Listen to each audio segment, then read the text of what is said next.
ዛሬ እግዚአብሔር በልቤ ያስቀመጠውን በዚህ ዓመት ካሉኝ መልእክቶች መካከል አንዱ ነው ማካፈላችሁና ጠብቁ ይላል አርስቱ። ጠብቁ በሉቃስ ወንጌል ምዕራፍ 2 ከቁጥር 21 ጀምሮ እንደዚህ ነው የሚለው።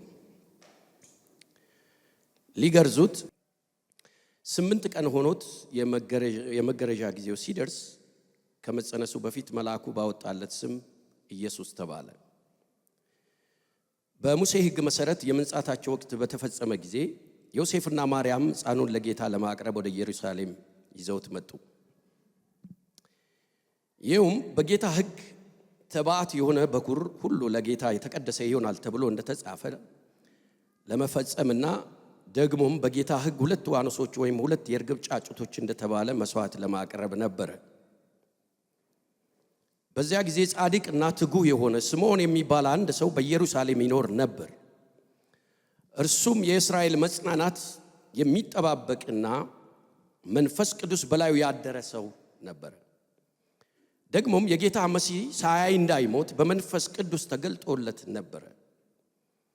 እርሱም በዚህ ጊዜ በመንፈስ ተመርቶ ወደ ቤተ መቅደስ ገባ። የልጆቹ ወላጆች በሕጉ ልማድ መሰረት ተገቢውን ሊፈጽሙለት ሕፃኑ ኢየሱስን ይዘው በገቡ ጊዜ ስምዖን ተቀብሎ አቀፈው። እግዚአብሔርን እያመሰገነ እንዲህ አለ፣ ጌታ ሆይ ቃል በገባኸው መሰረት አሁን ባሪያህን በሰላም አሰናብተው። ዓይኖቼ በሰው ሁሉ ፊት ያዘጋጀውን ማዳን አይተዋልና ይህም ለአሕዛብ መገለጥ የሚሰጥ ብርሃን ለሕዝበ እስራኤልም ክብር ነው። አባቱና እናቱ ስለ እርሱ በተነገረው ነገር ተገረሙ። ስምዖንም ባረካቸው። እናቱ ማርያምን እንዲህ አላት፣ ይህ ሕፃን በእስራኤል ለብዙዎች መነሳትና መውደቅ ምክንያት እንዲሆን ደግሞም ክፉ ለሚያወሩበት ምልክት እንዲሆን ተወስኗል። የብዙዎች ልብ ሐሳብ የተገለጠ እንዲሆን ያንቺ ነፍስ ደግሞ በሰይፍ ይወጋል። ደግሞም ከአሴር ወገን የሆነች የፋኑኤል ልጅ ሐና የምትባል ነቢይት በዚያ ነበረች። እርሷም በጣም አርጅታ ነበር። በድንግልናዋ ካገባችው ባሏም ጋር በ7 ዓመት የኖረች ነበረች። ዕድሜዋ 84 ዓመት እስኪሆን ድረስ ቀንና ሌሊት ከቤተ መቅደስ ሳትለይ በጾምና በጸሎት የምታገለግል መበለት ሆና ቆየች። በዚያ ጊዜ ቀርባ እግዚአብሔርን አመሰገነች። የኢየሩሳሌምን መቤዠት ለሚጠባበቁ ሁሉ ስለ ሕፃኑ ተናገረች ይላል። ስለ መጠበቅ ነው ላወራችሁ የፈለኩት። መጠበቅና መጠበቅ ማለት በጣም ከባድ ከሆኑ ነገሮች መካከል አንዱ ነው። መጠበቅ በጣም አደገኛ ነገር ነው። አንድ ሰው አንድ ጊዜ ጉባኤ ውስጥ እንዲህ አለ ይባላል እንግዲህና በሚሄድበት ስፍራ ትዝ ይላል። ድሮ እንደዚህ ነው። በምትሄዱበት ተመሳሳይ የሆኑ ስብከቶች ትሰማላችሁና ሰዎች ያን ተመሳሳይ ስብከት እንደ መልእክት ይዘው ይሄዳሉ። አሁን እንዲህ ይሁን አይሁን አላቅም፣ ነገሩ በጣም ስለተቀያየረ ደግሞ እኔም ሰሜን አካባቢ ጉለሌ ስለምኖር ብዙ የጎተራ ነገር ብዙ አላቅምና እንደዛ ይሁን አይሁን አላቅምና ጠብቁ የሚል ይሰበካልና ይትም ሲጠብቁ ይላልና ሰለቸው ሰውየው ዛሬ የምሰብካችሁ ስብከት ጠብቁ የሚል ነው አለ። ቆም አለና ጉባኤ ማለት እስከ መቼ እና አደገኝነት ነው የሚያሳየው። እና እስከ መቼ ከባድ ነው። ዛሬም እኔ የምሰብካችሁ ጠብቁ የሚል እግዚአብሔር ሰቆቃ ኤርምያስ ላይ ስትመለከቱ እግዚአብሔርን ለሚጠብቅ ለምትሻው ነፍስ እግዚአብሔር ምንድነው ይላል? መልካም መጠበቅ ከክርስትና ባህሪ ውስጥ አንዱ። እግዚአብሔር በሕይወታችን ውስጥ ከሚፈልጋቸው ነገሮች መካከል አንዱ መጠበቅ ነው። መጠበቅ መልካም ነገር ይዞ ነው የሚመጣውና ስለ መጠበቅ ትርጉም እናንተ ራሳችሁ የራሳችሁን ትርጉም መስጠት ትችላላችሁ። እኔ የራሴን አተረጓጎም ሰጥቼበታለሁና በዚህ በመናገርበት አቅጣጫ ማለት ነው። አንድ እግዚአብሔር የተናገረውን ወይም ያሳየውን ነገር እስኪፈጽም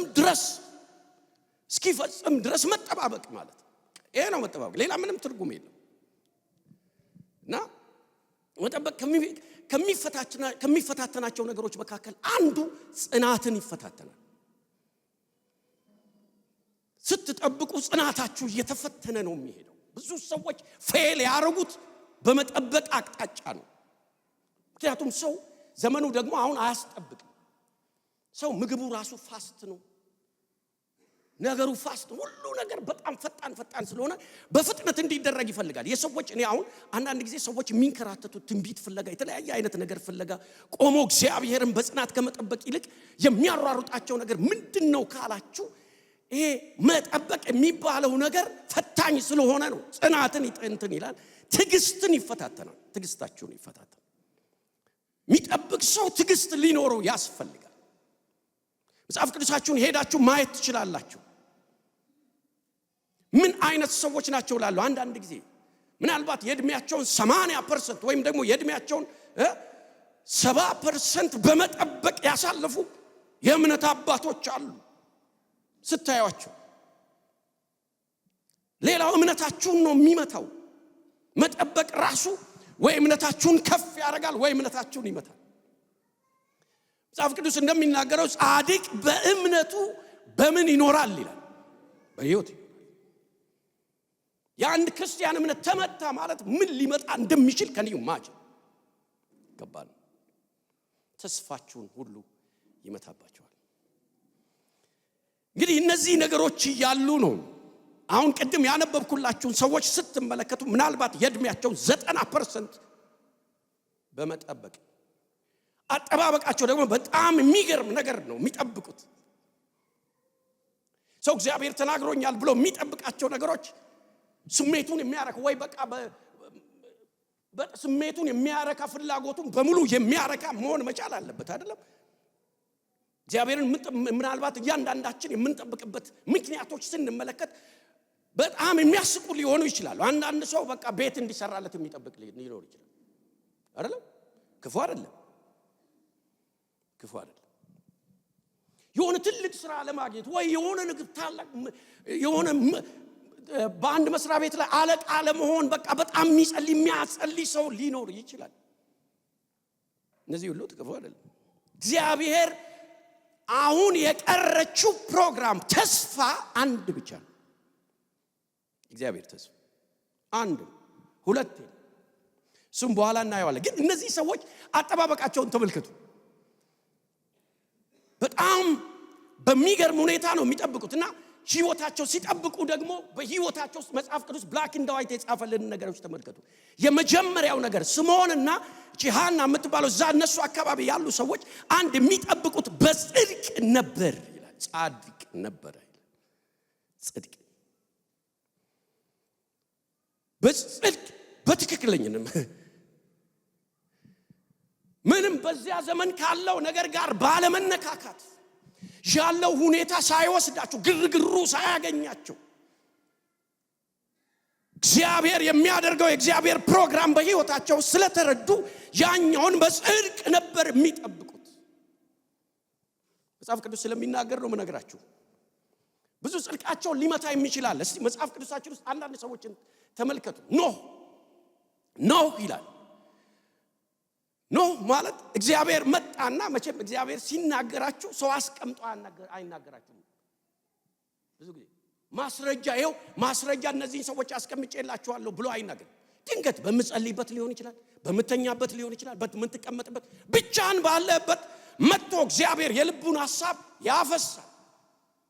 ለዚያ ነገር መገዛት ያለ መገዛት የኔና የናንተ ጉዳይ። ኖህ ጋር መጣ እግዚአብሔር። አንድ አጀንዳ አለኝ፣ አንድ ፕሮግራም አለኝ አለ። ምንድነው? ይሄን ዓለም ለማጥፋት አስቤያለሁ። አንተንና ቤተሰቦችን ለማዳን ግን ከነሱ ጋር አንተን ላለማጥፋት ግን እኔ አንድ ነገር ዲዛይን አድርጌያለሁ። መርከብ መዳኛህን ስራ አለው። ምን አይነት ሰው እንደሆነ ተመልከቱ። ሰው ታውቃላችሁ እንደ ጎረቤት፣ እንደ አካባቢ፣ እንደ ማህበረሰብ፣ እንደ ጓደኞቹ፣ እንደ ቤተሰቦቹ ለመኖር ነው የሚታገለው። ስለዚህ አካባቢው ላይ የሚደረጉ ነገሮች ሌላ ናቸው። ከዚያ ወጣ የሚያደርግ ፕሮግራም ይዞ እግዚአብሔር መጣ። ሲመጣ አልተነቃነቀም። ከማንም ጋር ሲማከር አትሰሙት። ከማንም ጋር ምንም ሲል አትሰሙትም። ይሄ ነው የእግዚአብሔር ማንነት። ከማንም ጋር ሲማከር አትመለከቱም። ኖ እግዚአብሔር የመርከቡን ዲዛይን ሰጠው። ኢንጂነሩ እግዚአብሔር ነው።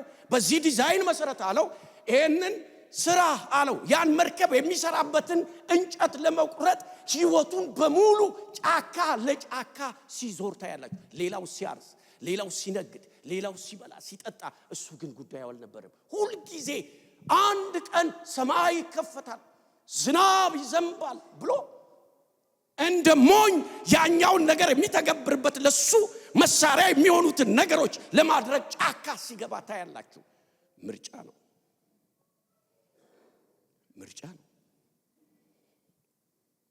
በቃ የሰው ጨዋታ ያታልለው፣ የሰዎች ሀብታ ያታልለው፣ የሰዎች ትምህርት ዲግሪ ሲሰሩ፣ ማስተር ሲሰሩ፣ ፒኤችዲ ሲሰሩ ጫካሱ እሱ እግዚአብሔር ተናግሮታል። የሆነ ፕሮግራም እግዚአብሔር አለው ከፊት ብሎ ምን አይነት መረዳት ነው! እግዚአብሔር ዛሬ ወደ ክብሩ መረዳት ያስገባል። እስቲ አሜን በሉ። ያ ነው የሚያስፈልገው። እንዴት ይኖርን ነው ሰውየው ምንም አይመስለው። እገሌ እኮ በቃ ይናጠጣ ሀብታም ሆነው ሲል አይሰማም። ጫካ ነው። አንድ ቀን እንደሚጠፋ ገብቶታል። እግዚአብሔር የልቡ የሆነን አጀንዳ ይዞ ወደሱ መጥቷል። ስለዚህ ራሱን ምኑን ሁሉ ኢንቨስት ያደረገው በዚያ ጉዳይ ላይ። እግዚአብሔርም የመጽሐፍ ቅዱስ አዋቂዎች እንደዚህ ያሉ 120 ዓመት መርከብ ሰራ። ሃው እንዴት አንድ ሰው ክረምት ሲመጣ በጋ ሲመጣ እንዴት ፍራስትሬት አደረገ? እንዴት ከዓላማው ዝንፍ አይልም? አላለም። ማንንም አይመለከትም። ምን አይነት ስብዕና ነው! ምን አይነት መረዳት ነው እንዲህ የሚያደርገው! እሱ ግን ሄዶ ይቆርጥ ነበር፣ ያስተካክል ነበር። ይሄ ለዚህ ይሆናል፣ ይሄ ለዚህ ይሆናል ይላል። የክረምት መምጣትና መሄድ ለሱ ምንም አይደለም። የሁኔታዎች መለዋወጥ ለሱ ምንም አይደለም። እንዴት አይነት ጀግና ሰው እንደሆነ ተመልከቱ። እንዲህ አይነት መንፈስ እግዚአብሔር ይስጠን። እስቲ አሜን በሉ ባካችሁ። አልቀረም። ሰርቶ ከጨረሰ በኋላ እግዚአብሔር ኮማንድ ያደረጋቸውን ነገሮች በሙሉ አፕላይ ካደረገ በኋላ እግዚአብሔር መጣና ይላል መስኮቱን ዘጋው ይላል። ሰማዩን ከፈተ። በጣም በሚገርም ሁኔታ የመጣው ንፋስ ዛፉን፣ ተራራውን፣ በምድር ላይ ያሉትን እንስሳቶችና ሰዎች ሲበላ የኖ መርከብ ግን ይላል ከውሃው በላይ ምን አለች ነው የሚለው? ከፍ ከፍ ከፍ አለች ይላል። በእግዚአብሔር ቃል የሚሄዱ ሁሉ አንድ ቀን ከሚመጣው ጥፋት ይድናሉ። እግዚአብሔር ያድናቸዋል። ያድናቸዋል። አትጠራጠሩ። ያ ብቻ አይደለም። በጣም የሚገርመው ኢዮብ ይላል። ስለ ኢዮብ ጽድቅም እግዚአብሔር ይናገራል። ጻድቅ፣ ፍጹም፣ ቅን፣ እግዚአብሔርን ምን የሚል የሚፈራ ሰው ነበር ይላል። ተመልከቱ። ከአባቶች ዘመን በፊት እንደነበረ አንዳንድ የመጽሐፍ ቅዱስ አዋቂዎች ይናገራሉ። ኢዮብ ከነ አብርሃም በፊት እንደነበረ ይናገራል። ማንም ምሳሌ አላስቀመጠለትም። ነፍሱ ግን የተረዳችው ነገር አለ። ልጆቹ ቤተሰቦቹ ጋር ሄደው ሲበሉ ሲጠጡ ምን ሲሉ ሲውሉ ሲያድሩ ጧት ሲመጡ ይቀድሳቸው ነበር። ምናልባት እግዚአብሔርን የሚበድሉበት ነገር ተገኝቶባቸው ይሁን። አንዳንድ ሰዎች አሉ፣ ለየት ያሉ ሰዎች እግዚአብሔር ራሱ ለክብር የጠራቸው፣ ማንነታቸው ለክብር አድርጎ ያስቀመጣቸው፣ ሲታዩ በሌሎች ዘንድ ጅል የሚመስሉ፣ ሌሎች ሲመዝኗቸው በራሳቸው ልክ የሚመዝኗቸው ሰዎች አሉ። ግን ሰማይ ሲለካቸው እፎይ የሚልባቸው ማለት። ሃሌሉያ! ምን አይነት ሰውዬ ነው! እግዚአብሔርን ተጠባበቃለሁ አለ። ስጋዬን በጥርሴ ምን አድርጌ ነክሼ አምላኬ እስኪመጣ ድረስ እጠባበቃለሁ አለ። ምን አይነት ትዕግስት ነው! በጽድቅ እግዚአብሔርን ጠብቆ ነበር። በዚያ ዘመን ሰው የፈለገውን ነገር ነው የሚሰራው፣ የፈለገውን ነገር ነው የሚያደርገው፣ የመሰለውን ነገር በማድረግ የሚረካበት፣ ሰው ከራሱ ክልል የማይወጣበት ዘመን ነው። ጨካኝ መሪዎች፣ ጨካኝ ገዢዎች፣ ጨካኝ የሰፈር አስተዳደሮች የነበሩበት ዘመን ነው እኮ ያ ዘመን። ቀላል እንደመስል ሁሉም ሰው በራሱ አይነት መንገድ የራሱን ነገር አቺቭ ለማድረግ የሚሮጥበት ዘመን ላይ እግዚአብሔር ተገለጠልኝ ብሎ መኖር ማይቻል ነገር ነው። ግን አረጉት። እግዚአብሔር የማጆሪቲ አምላክ አይደለም። እግዚአብሔር ኳሊቲ ነው የሚፈልገው። አብያተ ክርስቲያናት አሁን በብዛታቸው ለመመካት ይፈልጋሉ። አትመካ። በብዛታችን ምን ያስመካል? የሚመካ በማን ይመካ ነው የሚለው ፔሬድ። አንድ ሰው ብቻው አገር መገለባበጥ ይችላል። እግዚአብሔር የማጆሪቲ አምላክ ከበዛም በኋላ ነው እንዲያውም ብዙ ነገራችን የበዛው። እግዚአብሔር የሚፈልገው በጽድቅ መሄድ። ሁለተኛ ትክክለኛ ሰው ያው ታውቃላችሁ ባላንሱን ጠብቆ ለመኖር የሚታገል ስጋ እኮ ነው የለበሰው፣ ግን ባላንሱን ጠብቆ ለመኖር የሚታገል ሰው ነው ትክክለኛ ነው ይላል።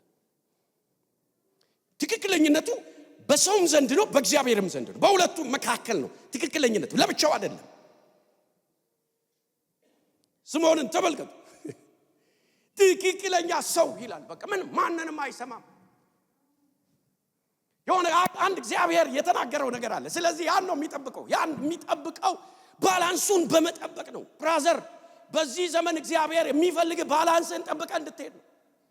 ወደ አንድ እንድታጋደል ካጋደልክ ወደ እግዚአብሔር ማጋደሉ ጥሩ ነው። ግን ይኸውላችሁ በእግዚአብሔርና በሰው መካከል ስላለን እግዚአብሔርም ሰውም እኛን ምን ያደርጋል? ያያል። እኔ በኔ በኩል አንዳንድ ሰዎች አገልጋዮች ሆነው ሚዲያ አይፈሩም፣ በጣም ይደፍራሉ። ሚዲያ እኔ እንዲህ ይላሉ፣ ተጠያቂነቱ እኔ ነኝ እና ሞኝ ልሆን እችላለሁ፣ ልታርሙኝ ትችላላችሁ። ተጠያቂነቱን ይችሉታል ይላሉ።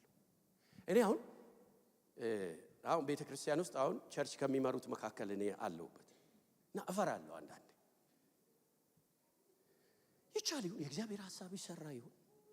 አንድ ሰው እንዲህ ብሎ አስተማረን አንድ ጊዜና ገና ወደ መሪዎች ስብስብ ስንገባ አንድ ትምህርት አስተማረን ያ ሰው እና ያን ሰው እንዴት እንደምወደው ልነግራችሁ አልችልም። የሆነ ከእንቅልፍ እንደሚነቃ ሰው ነው ያነቀኝ።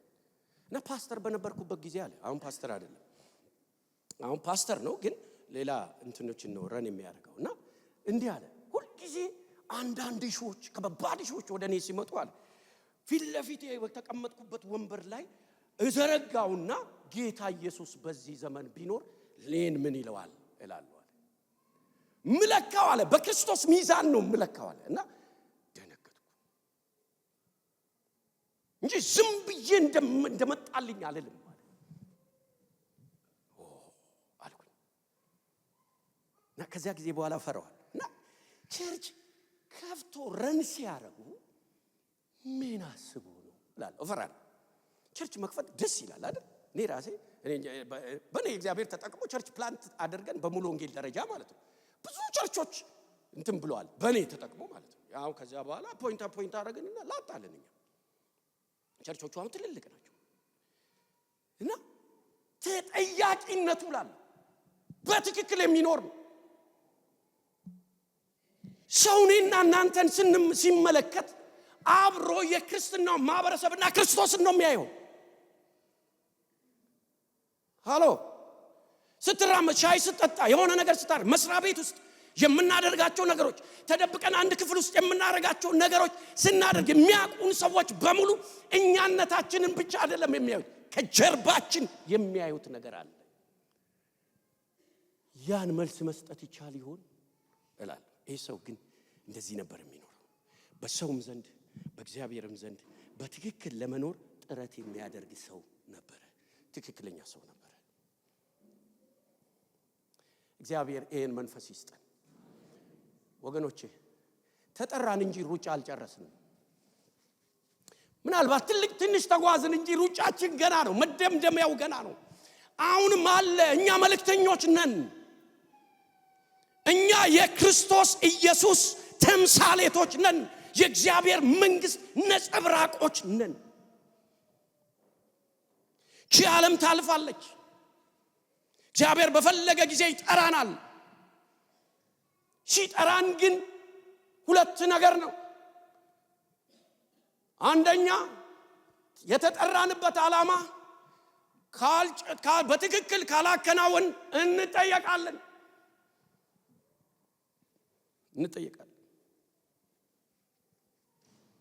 ካከናወንን ደግሞ እንሸለማለን። የሽልማት ዘመን አለ። የጥያቄና ሰው ሁሉ የሚያስበው ንጥቀት ብሎ ሲያስበው ዝም ብሎ አንድ የሆነ ፕሮግራም ብቻ የሚደረግ ይመስላል። ኖ አካውንታቢሊቲ አለ። ጥያቄ ምን ስታረግ ከረምክ የሚል ሚዛናዊ ህይወት ከሌላችሁ ምናልባት መስሪያ ቤት ውስጥ የምትሰሩ ሰዎች ለማይረባ ለማይጠቅም ተበልቶ ወደ ዳሪ ለሚሄደው ገንዘብ ሙስናን የምትለማመዱ ክርስቲያኖች ካላችሁ ትጠየቃላችሁ። ሰው አይጠይቃችሁ፣ መድኃኔዓለም ይጠይቃችሁ። ትጠየቃላችሁ። በተሰጣችሁ ማንኛውም ነገር እንደ እግዚአብሔር እውነት የማትሰሩ ሰልፍሽ ሆናችሁ በራሳችሁ ክልል ውስጥ የምትኖሩ ሰዎች ትጠየቃላችሁ። እግዚአብሔር ይጠይቃችኋል። በህይወታችሁ የትክክለኝነትን ኑሮ መለማመድ የማትችሉ ከሆነ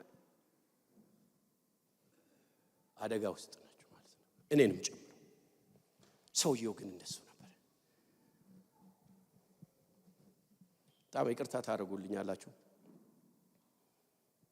ይሄን ነው የሚለማመድ። ሶስተኛ ምንድነው? ትጉ ነበር ይላል። ትጋት ይተጋል። አንድ ቀን ስንፍና አይታይበትም። የሚጠብቀው ነገር አለ። ያ የሚጠብቀው ነገር እስኪደርስ ድረስ ትጉ ነው። ምን ያህሎቻችን ለእግዚአብሔር እውነት እንደምንተጋ መድኃኔዓለም ነው የሚያውቀው። ቸርች እንኳን ለአገልግሎት ፈልጋ የምትጠራችሁ ሰዎች እምቢ የምትሉ ሰዎች አላችሁ። ሞኞች ናቸው። አሁን እኔ እንትን ውስጥ ከገባ በኋላ አንዳንድ ነገር እንዲያገለግሉ ሰዎችን ሰሌክት አድርገን እንትን ስንል ይላል። እንዴ ሰው መናፈቅ አለበት። ለምን? እኔ ጊዜ የለኝም። ለምን? ለሚበላ ነገር። ለእግዚአብሔር እውነት ጊዜ ከሌለ አንተ ምኑን ኖርክ? ምን እየኖርክ ነው? ምን እያደረክ ነው? ትጋት ወገኖች፣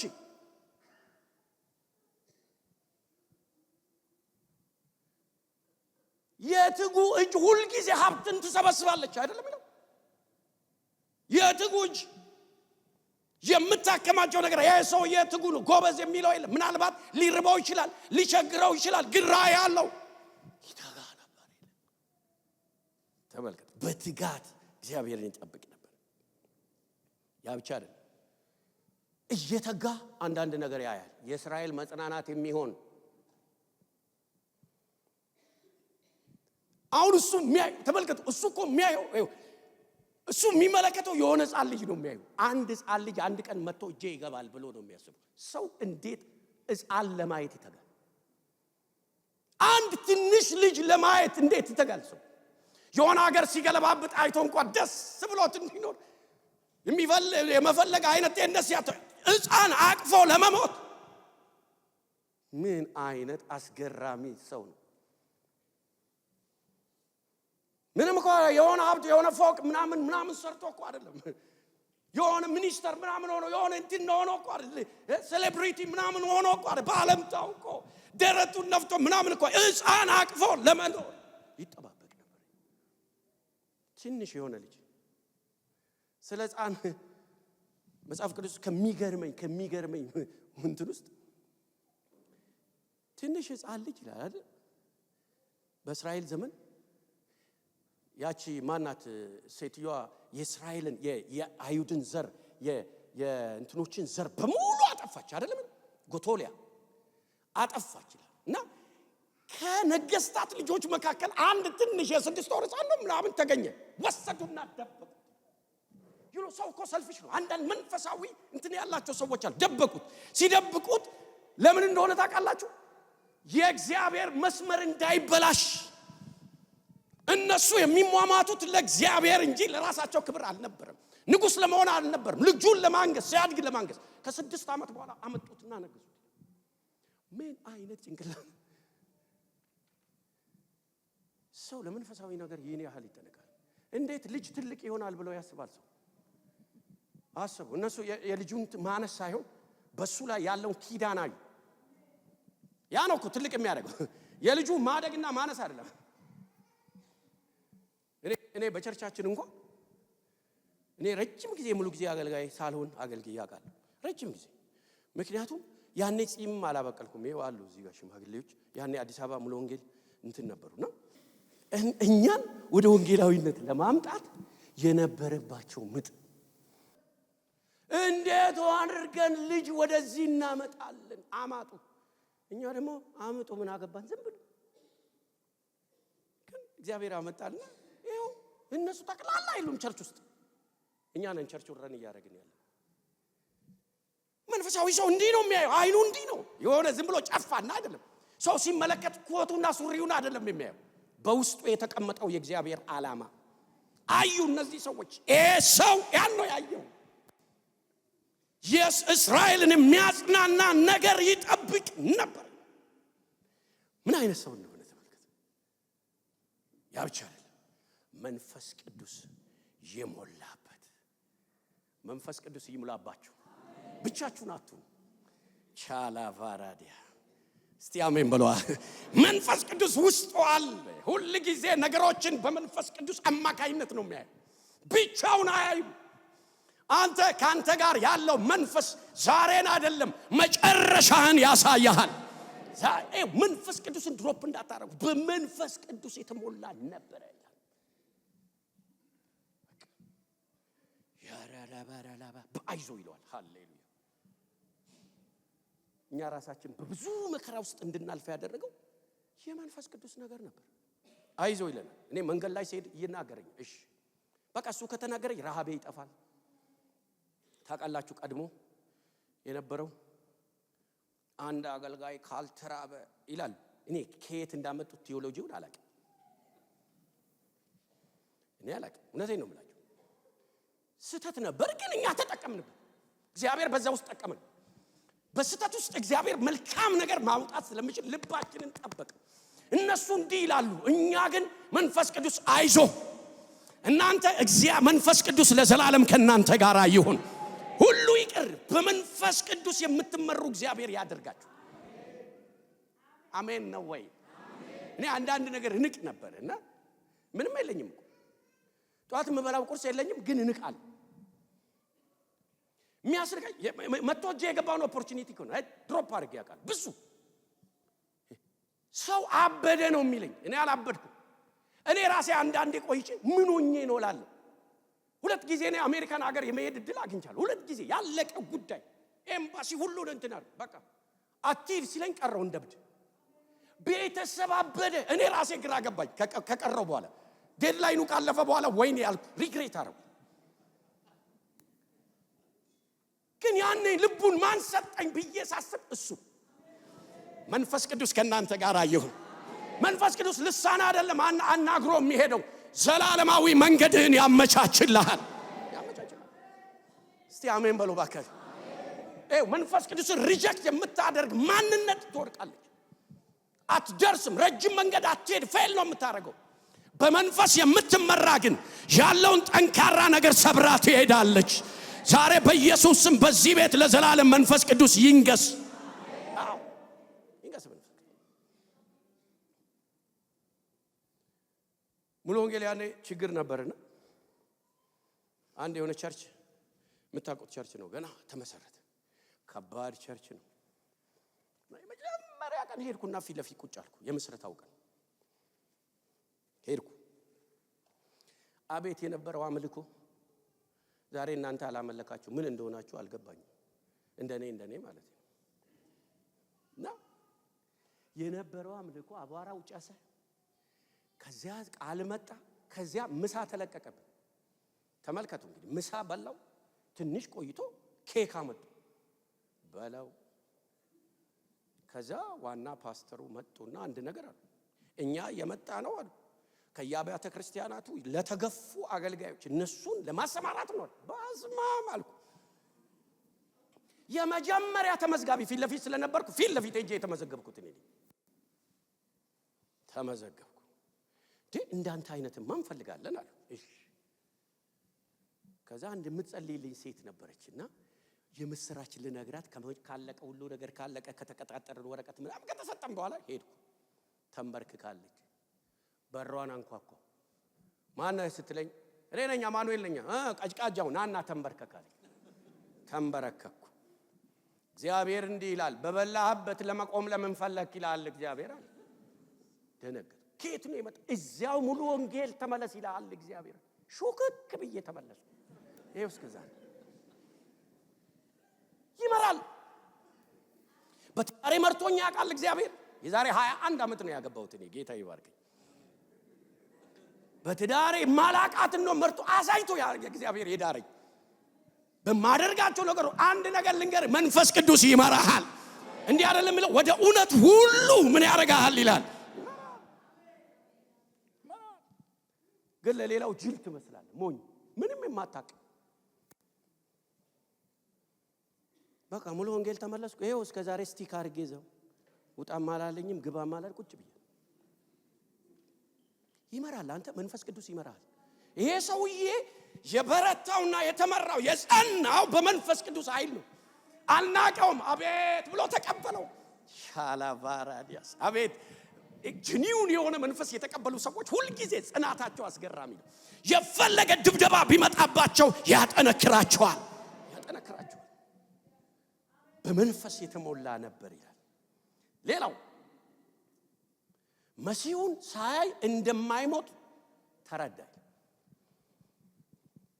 ዱላ ይዟል እኮ የሆነ ነገር ከፊት ያለ እድሜው በሄደ ቁጥር ተስፋ እየመጣ ነው።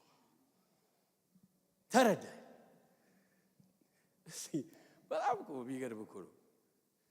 እግዚአብሔር ሀገር ይሰጣለሁ መሪ ያረጋለሁ ቢል የሆነ ሌላ መጽናናት ነው። ለሰው ደስ የሚለው እሱ ነው። እግዚአብሔር በጣም በትልልቅ እንትኖች ላይ ጉባኤዎች ላይ ያቆማለሁ ሰፊ ሕዝብ ሰጣለሁ ቢል አንድ እንትን ነው። የሆነ ማይመስል ነገር ተረዳ። ተመልከቱ፣ ሐዋርያቶች ከጌታ ከኢየሱስ ክርስቶስ ጋር ሲሄዱ ሲኖሩ እሱ ያረጋቸውን ነገሮች እያዩ ይሄን እውነት መረዳት አቃታቸው። እነሱ እስከ መጨረሻ ሉቃስ በጣም ኃይለኛ ጻፊ ነው። ሉቃስ ማለት ሐዋርያት ሥራን የጻፈው እሱ ኃይለኛ እንዴት አድርጎ የሰዎችን አመለካከት መቀየር እንደሚችል ያውቃል። በጽሁፉ የጻፈው ጽሁፍ የሚገርም ነው። 24 ላይ ሄዳችሁ ስትመለከቱ ተበታተኑ አይደለም የሚለው። የኤማውስ መንገደኞች ስትመለከቱ ክሉ ሰጥቷል። እሱ ኢየሩሳሌምን ይቤዣል ብለን ተስፋ አርገነው ነበረ አሉ። ለምን ተስፋ እንዳረጉ ታውቃላችሁ? እነዚህ ሮም ወታደሮችን ጠሽ አድርጎ ሄዶ ቤተ መቅደስ ላይ ቁጭ ብሎ እነሱን ሚኒስተር ለማድረግ ይፋቀታሉ። እዛ አልተረዱትም። የመሲሁን ባህሪ አልተረዱም። ለምን? እነሱ ስቲክ ያደረጉት በኢንትረስታቸው ላይ ነው፣ ፍላጎታቸው ላይ ነው የቆሙት። ፍላጎቱ ላይ የቆመ ሰው ሺህ ትንቢት ቢመጣ የፈለገ ተአምራት ቢሆን ወደ መረዳት አይመጣም። ፍላጎት ላይ አትቁም። የሚያስፈልግህን መድኃኔዓለም ያውቀዋል። እስቲ አሜን በሉ እባክህ። የሚያስፈልጋችሁን ያውቃል መድኃኔዓለም። ከፍላጎታችሁ የተነሳ ከእግዚአብሔር ሐሳብ እንዳትተላለፉ ያ ሰውዬ ተረዳ ይላል። ዛሬ በጌታ በኢየሱስ ስም እግዚአብሔር መረዳቱን ይስጠን። አሜን ነው ወይ? ተረዳ። ይህ ሰውዬ ተመልከቱ፣ ተረዳ። መሲሁን ሳይ እንደማይሞት ነፍሱ ተረዳች። ቺናትን እንትኗ ነገር ኪ ፖይንቱ ትንሽ ላሳያችሁና እንጨርሳለን። ያ ብቻ አይደለም። መሲሁ ሲመጣ ምን አረገው ይላል? አቀፈውና ያለውን ተመልከቱ። አይኖቼ ማዳንን አይቷልና ባሪያህን በሰላም ቻካፖራ ጨረስኩ አለ።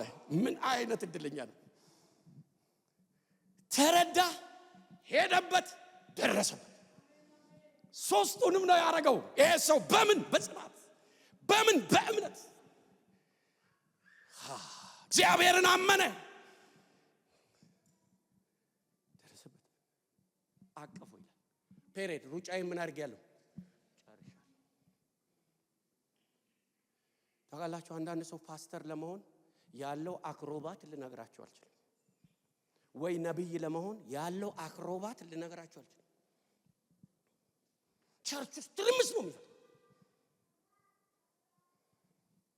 ሲመጣ ግን ያንተ ነው የሰው ግን ኢፌክቲቭሊ እግዚአብሔር በህይወቱ ፕሮግራም ያደረገው ነገር አቺቭ አደረገ። የሚኖረው የሚበላው ለዛ ነው። ለሆነ ጉዳይ አይደለም የሚመላለሰው ለዛ ነው። ካህን ለመሆን እንትን ለመሆን አይደለም የሚታገለው። ካህን ከሆነ በኋላ እግዚአብሔር አምላክ ያሳየው ነገር ነበር። ሕፃን ሰው እንዴት በሕፃን ይረካል? የሚበልጥ ሕፃን እንደሆነ ስለተረዳ ነው። እስቲ አሜን በሉ።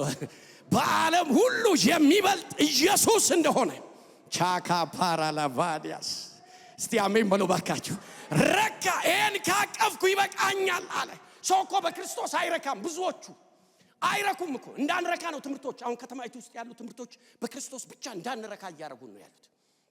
አንዳንድ ነገር ጥሩ ነው፣ መስራት ጥሩ ነው፣ እንትን ማበረታታት ጥሩ ነው፣ የሆነ ነገር ጥሩ ነው።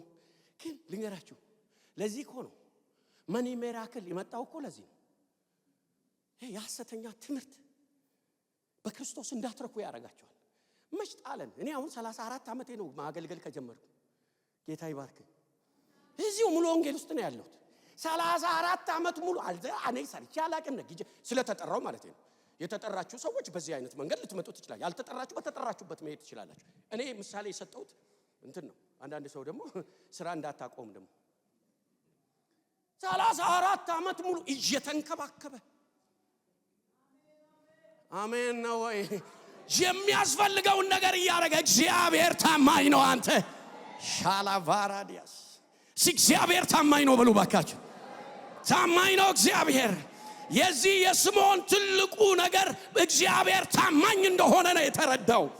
አንተ አጠገባችሁ ያለውን ሰው እንደዚህ በሉት፣ የጠራ ታማኝ ነው አትፍራ በሉት ባካችሁ። አትፍራ አትፍራ። የሆነ መንገድ ላይ የሚጥልህ ጌታ አይደለም። የሆነ ቦታ ላይ ድሮፕ አድርጎ የሚሄድ ጌታ አይደለም። እስከ መጨረሻ ድረስ እግዚአብሔር ይወስድሃል። አንተ የእግዚአብሔር የክብር ዕቃ ነህ። የክብር ዕቃ ነህ። እግዚአብሔር ዓላማ ባንተ ላይ አለ። የእግዚአብሔር ዓላማ ባንቺ ላይ አለ። እስቲ አለ በሉ ባካችሁ። አትታለሉ። ይህን ዓለም ለመምሰል አትሞክሩ። አቀፈው አይኖቼ በሰዎች ሁሉ ፊት ያዘጋጀውን ማዳን አይተዋል። እስቲ ያቺ ደግሞ ያረጋችውን ነገር ልንገራችሁ።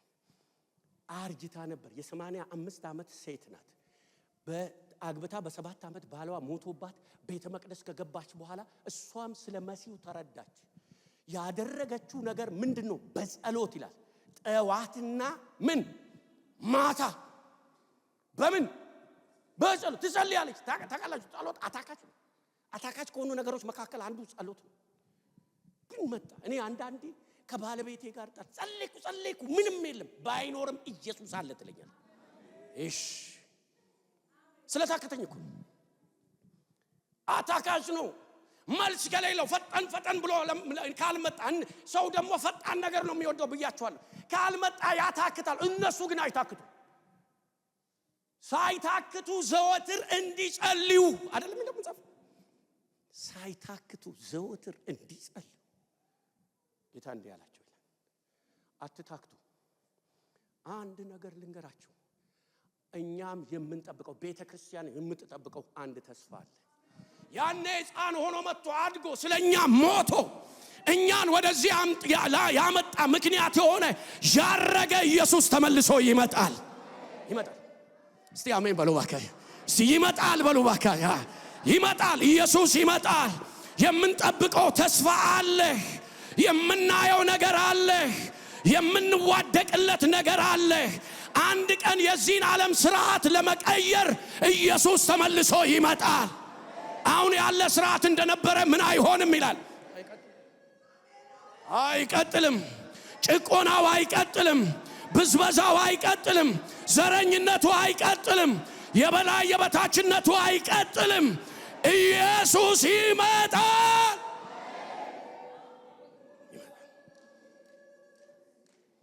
እሱ ሕፃኑን ነው የጠበቀው። እኛ ግን አንበሳውን ነው የምንጠብቀው።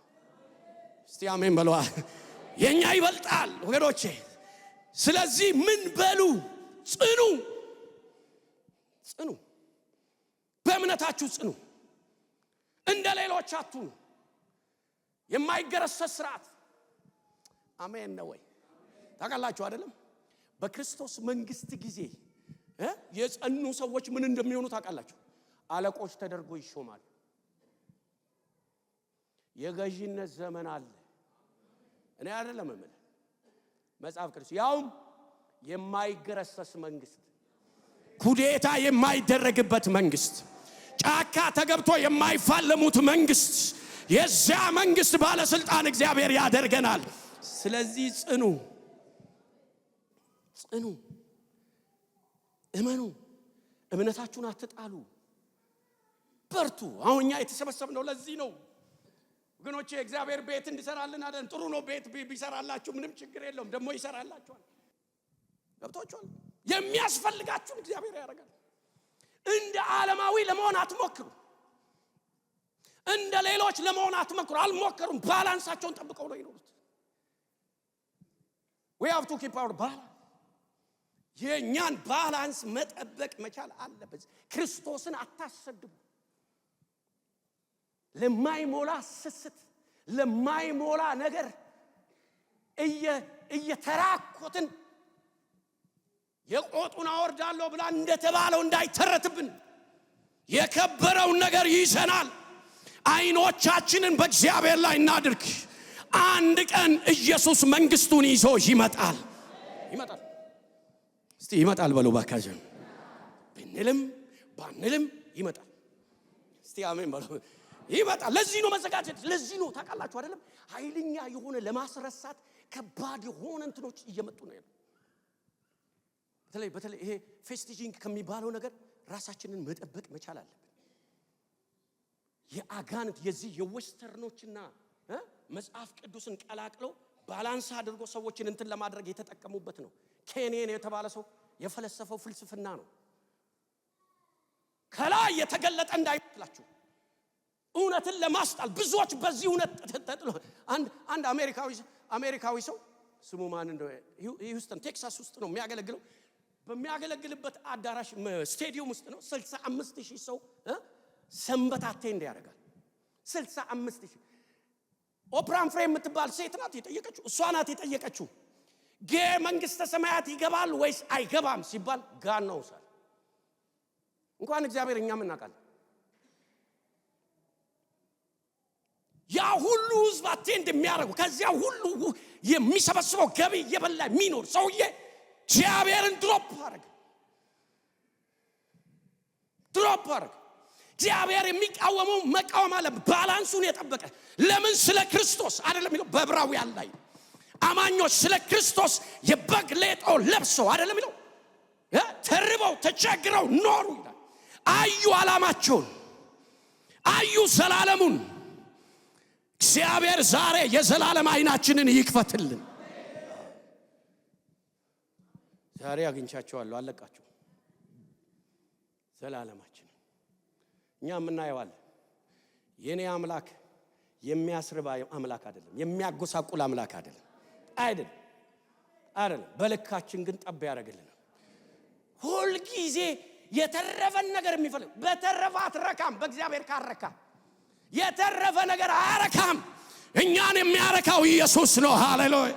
ካታችን ሰው ኢየሱስ ካለ የእምነት አባቶች ጽኑ፣ ታገሱ ወገኖች፣ ትጉ። ይሄን ነው እግዚአብሔር እያለ ያለው። ትጋታችሁን ጨምሩ። አይናችሁን ከእግዚአብሔር እውነት ላይ አታንሱ፣ ከእግዚአብሔር ላይ አታንሱ። የሚመጣባችሁን ቻሌንጅ አትፍሩ። እንዲህ ያለ እናንተን ሲገሉ እኔን ያገለገሉ እስከሚመስላቸው ድረስ አይደለም ይለው። ስለዚህ ዓለም የምትፈልገውን ነገር አታቀርብልህም። ሰሞኑን አንድ አሜሪካ ውስጥ አፍን ያደረገ ነገር አለ። አንድ የሆነ ዘፋኝ እንትን ያደረገው ብዙ ቅዱሳንን እንኳን አታሏቸዋል። በጣም እንደንትን የምናያቸውን አገልጋዮች በሙሉ አንደር ኮንትሮል አድርጓል። ቢኮዝ ፍላጎታቸው ገደብ ስለሌለው ሄደው ገቡ እዛ ስር ግብረ ሰዶም ማረጋቸው። ሕፃናት እየሰው በሕፃናት በሚሰዋበት ስፍራ ሰይጣንን ያመልካሉ። እና ምንድነው የሚያረጋቸው ይላል? ብር ነው የሚያሳያቸው። ይሄን ብር እሰጥሃለሁ፣ ሙዚቃ ኢንዱስትሪ ያለው ይሄን ብር እሰጥሃለሁና እንዲያርግ ብዙ ኳየርሶችን ከቸርች ሰብስቦ ያወጣው ብር በማሳየት ነው። እሺ ብሎ ወጥመዱ ውስጥ ገቡ። እዛው ውስጥ እርኩሰት ካረገ በኋላ ይቀዳቸዋል። አንድ ነገር ፍጥጥልና ይሄን አጋልጥባለሁ። በቃ የዘላለም ባሪያ ሆኖ ይቀራል። እንደው እግዚአብሔር አሁን መንፈሱን መጥቶላቸዋል ማምለጥ ከቻሉ። ገንዘብ አደገኛ ነው። ሴሌብሪቲ አደገኛ ነው። ታዋቂ ለመሆን አታገልግል። ምን ያደርግልሃል? ታዋቂ የሆኑ የሀገራችን ሰዎችን እስቲ ሰርች አድርጉ እስቲ። ገንዘብ ለማግኘት በጣም የሚጥሩትን ሰዎች ተመልከቱ። እግዚአብሔር ገንዘብ ይከለክላል አይደለም። ምን የምለው ኢንቴንሽን ይገባቸዋል አይደለም። አትስራና ገንዘብ አታገኝ ማለት አይደለም። ግን ኦፈር የሆነ አካሄድ ትወድቃለህ። እኛ ተስፋ የምናደርገው መንግስት አለ። አሁን ምልክት እየሆነ ነው ያለው። መንግስታችን እየቀረበ ነው ያለው። የማረፊያ መንግስታችን፣ የክብር መንግስታችን፣ የመጽናኛ መንግስታችን፣ ለዘላለም በሰላም የምንኖርበት የእግዚአብሔር መንግስት ቀርባለች። ሩቅ እንዳይመስልህ። የእግዚአብሔር መንግስት ሩቅ አይደለችም፣ ቅርብ ነች። ቅርብ ነች። እንደዚህ አይነት ስብከት በመስበክ በእግሬ ብዙ ጊዜ ገብቼ አውቃለሁ። እኔ ብዙ ቦታ አይ ዶንት ኬር። አሁን እንኳን በእግሬ አልገባም። እኔ ጌታ ይባርከኝ፣ አልገባም። እንደገና ልንገራችሁ፣ ሰው አይወድም ልላችሁ ነው። ምንድነው ዛሬ ያመጣችሁት የሚል ሰው ሊኖር ይችላል። ሰው ነው የመጣው። አንድ ነገር ልንገራችሁ፣ ይሄ ደስ አይልም አውቃለሁ። ለስሜት የሚመች አይደለም፣ ግን እውነት ነው። የእግዚአብሔር መልእክት ነው። የእግዚአብሔር መንግስት ቀርባለች። እኔ ምናልባት ጣራው የሚርቀውን ያህል ከኛ የራቀ አይመስለኝም። እንደው ዝም ብዬ ሳስበው ማለት ነው። ጣራው የሚርቀውን ያህል የራቀ አይመስልም። ድንገት ግን ሌሊቱ ቀኑ ስለማይታወቅ እንጂ የሆነ ነገር ግን ይሆናል። እሱ ደግሞ ቀርቧል ወገኖች። እስቲ አሜን በሏ። የዘላለም መንግስት ቀርባለች። የእግዚአብሔር ሕዝብ በክፋት ውስጥ ያላችሁ ንስሐ ግቡ። በማይሆን መንገድ ላይ ያላችሁ ንስሐ ግቡ። እግዚአብሔር ያለኝን ነው የምነግራችሁ። ይሄ የእግዚአብሔር ፕሮግራም እንደሆነ አልጠራጠርም። ምንም ነፍሴ ታውቀዋለች። አንዳንድ ሰዎችም ታውቃላችሁ። ልንገራችሁ፣ ይህን ሳልናገር ብሄድ እግዚአብሔር ምን እንደሚለኝ አላውቅም። ስለዚህ ይላል የሚጠባበቅ ሰው የሚሆነው ኢሳይያስ 40 ላይ ከቁጥር 31 ጀምሮ ይናገራል። አንደኛ እግዚአብሔርም በመተማመን የሚጠባበቁ ሁሉ ምን ይሆናሉ ይላል? ኃይላቸው ይታደሳል ይላል። ያንተ ኃይል የሚታደሰው እግዚአብሔርን በመጠባበቅ ውስጥ። እስቲ አሜን በሉ። መንፈሳዊ ኃይል ይታደሳል። መንፈሳዊ ጉልበት ይታደሳል። አትደክምም። የሚታገልን ዓለም እያሸነፍክ ትሄዳለህ። ሃሌሉያ! እያሸነፍክ ትሄዳለህ። እግዚአብሔርን በመተማመን የሚጠባበቁ ኃይላቸው ምን ይሆናል? ታደሳል። ሪጃና ማክራቫድ ጃስዋይል ታውቃላችሁ። እና አብርሃም ኃይላቸው የታደሰው ጉልበታቸው የታደሰው 20 ምናምን ዓመት የእድሜያቸውን የትና የት እግዚአብሔርን እየጠበቁ ኃይላቸው ከቀን ወደ ቀን ይታደስ ነበረ። እውነተኛ አምላክ በስተመጨረሻ መጣላቸው። አንድ ነገር ልንገርህ፣ ኃይልን እያደሰ ኢየሱስ ይመጣልሃል። ቤተ ክርስቲያን ስሚኝ፣ እውነተኞች ስሙኝ። በእግዚአብሔር እውነት የምትሄዱ እግዚአብሔርን ነገር ብቻ የምትፈልጉ ዛሬ የምስራች አለኝ። አትድከሙ። እግዚአብሔር ኃይላችሁን ያድሳል። ኃይላችሁ ይታደሳል። ስብከት ለሁሉ አይሆንም። ኃይላቸው ይታደሳል። ሁለተኛ ምን ይላል? እምነታቸው ከፍ ይላል። እምነታቸው ያምናሉ። እግዚአብሔር ይሆናል ይላሉ። ራቫ ሳፕራዲ ይለወጣል ይላል። ሙት የሆነውን የሳራ ማፀን እየተመለከተ ይላል አንድ ቀን ከዚህ ማፀን ውስጥ እያለ ሃሌሉያ፣ ከዚህ ማፀን ውስጥ የበረታ ነገር ይወጣል። ሻላቫዲያ በኢየሱስ ክርስቶስም ይሄ መንፈስ ይሁንልን። ዛሬ ይወጣል ይላል ጀግና ማርጃና ማክራቫዲያ። በጣም ኃይለኛ አማኝ ነው። ሳራ እኮ እንዲህ ያለች እየሄደች እኮ አይኑ እያየ እህትና ወንድም ሆኑ። ሪዝናውት ያደረገችው መልአኩ መጥቶ በዚህ ዓመት ሳራ ወንድ ልጅ ትወልዳለች ካት ብላ ሳቀች። ምን አይነት እንግዳ ነው? ወይኔ ወይኔ አያቀንም አለች። ፍትወት እንዴት ይሆንልኛል ነው እኮ ሪዝኑ። እውነቷ እኮ ነው። እኔና አብርሃም ከሞትን ቆየን፣ ሴክሹዋል ፊሊንግ የለንም አለች። እግዚአብሔር መጣ። ምን ገዶት ያ ሽብሽብ ያለውን ሰውነት ጠራራራራ አብርሽ ማለት ጀመረች። ያ ብቻ አይደለም፣ ሰውነቷ እኮ ደክሟል እኮ። ሰው እኮ ጎብጦ ማርገዝ አይችልም። ለምን? ማህፀን ራሱ በትክክል መቀመጥ ይጠብቃል። አብሮ ሁሉ ነገር ጎብጧል። መድኃኔዓለም ሲመጣ ግን ቻላቫዲያስ እስቲ አሜን በልባክ። እሱ ይምጣ እንጂ እግዚአብሔር ታሪክን ይገለባብጠዋል። እንዴት እንደሚገለባብጥ አታውቅም። ስብከት አበዛውባችሁ መሰለኝ ልጨርስ። ያ ብቻ አይደለም፣ እግዚአብሔርን ወደ ማወቅ ያድጋሉ። እግዚአብሔርን በእምነት የሚጠባበቁ ሰዎች እግዚአብሔርን ወደ ማወቅ።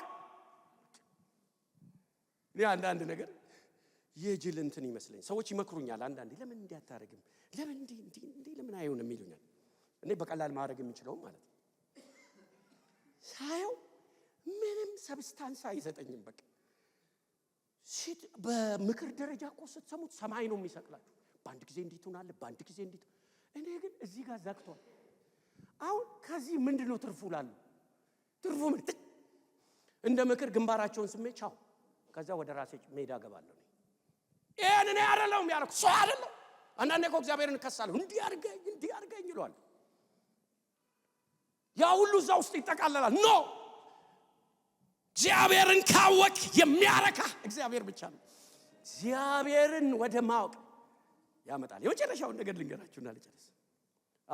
በቃ የመጨረሻው ይሄ ነገር ልንገራችሁ። ጠብቁ፣ ክርስቶስ ይመጣል፣ እግዚአብሔር ይመጣል። የእግዚአብሔር ታሪክ አሁን የክርስቶስን እንተውና በህይወታችሁ ላለው ለግለሰባዊ ጉዳይ እግዚአብሔርን ጠብቁ። እግዚአብሔር ታሪካችሁን ይቀይራል። ይኸውላችሁ እግዚአብሔር ከትንሹ ወደ ትልቁ ነው የሚሄደው። አሁን ያለው ታሪካችሁ ይቀየራል። ክርስቶስን የሚያስክድ ልበት እንዳያመጣባችሁ ተጠንቀቁ። እግዚአብሔር ታማኝ ነው። እግዚአብሔር እውነተኛ ነው። እስቲ አሜን በሉ። የጠራን እግዚአብሔር እውነተኛ ነው። እስቲ በሉ ባካችሁ፣ እውነተኛ ነው በሉ ባካችሁ። የእግዚአብሔርን እውነተኝነት ስሩ ዘ ፕሮሰስ ነው የምታውቁት። እየሄዳችሁ ከዚያ ትላላችሁ። እየሄዳችሁ ነው የምታውቁት። እየሄዳችሁ ስትሄዱ እግዚአብሔር ታማኝ ነው ትላላችሁ። ሻላቫራዲያላቫዲያስ የሰበሰበን አምላካችን እውነተኛ ነው። የሰበሰበን አምላካችን ታማኝ ነው። አጠገባችሁ ያለውን ሰው እግዚአብሔር እውነተኛ ነው በሉት ባካችሁ። እግዚአብሔር ታማኝ ነው በሉ እንደገና። ሃሌሉያ። እግዚአብሔር ሰው አይጥልም። በእግዚአብሔር ዓለም ውስጥ ፕሮግሬሲቭ ነው ያለ። አሜን ነው ወይ? ጤነኛ ፕሮግሬሲቭ። ይሄው ድንገት የሆነ እንትን ሳይሆን ጤነኛ መንፈሳዊነትን ጠብቀ የምታድግበትን እድገት እግዚአብሔር በህይወት ውስጥ ያደርጋል። ምንም ጠብ የሌለው ማለት ነው። የህሊና ክስ የሌለው ትላለህ። ሃሌሉያ። እስቲ አሜን በሉ። ምን ልላችሁ ፈልጌ ነው? እግዚአብሔር በሚያስፈልጋችሁ ማንኛውም ነገር እናንተን፣ ልጆቻችሁን፣ ዘራችሁን እግዚአብሔር እድገቱን በጠበቀ መንገድ የሰራዊት ጌታ እግዚአብሔር ይረዳቸዋል። ይረዳኛል በሉ ባካችሁ። ከናንተ መካከል ጭንጋፍ የሚሆን የለም። ሻላቫዲያ በጌታ ምን ይበላችሁ? ደስ ይበላችሁ። አሁን በዓለም ላይ እየተቀነቀነ ያለ ስርዓት አንድ ቀን ያቆማል። እስቲ አሜን በሉ። ዓለም እየተፋጀችለት ያለችው፣ ዓለም እየተጋደለችለት ያለችው ማዕድን፣ ዓለም እየተጋደለችለት ያለችው ሀብት፣ ብልጽግና አንድ ቀን ሽፍት ያደርጋል። ኢየሱስ ጣልቃ ይገባል። አሁን ግድ የላችሁም የፖለቲካ ስቴቢሊቲ ከሌለ ግድ የላችሁም። እኔ አንድ ነገር አያለሁ። የሆነ ነገር ሲሆን ሃሌሉያ አላለሁ። እኔ ግን አንድ ነገር አያለሁ። ኢየሱስ ሊመጣ ነው ማለት ነው። ተስፋችሁ ቀርቧል። ቆመን እንጸልያለን። ሃሌሉያ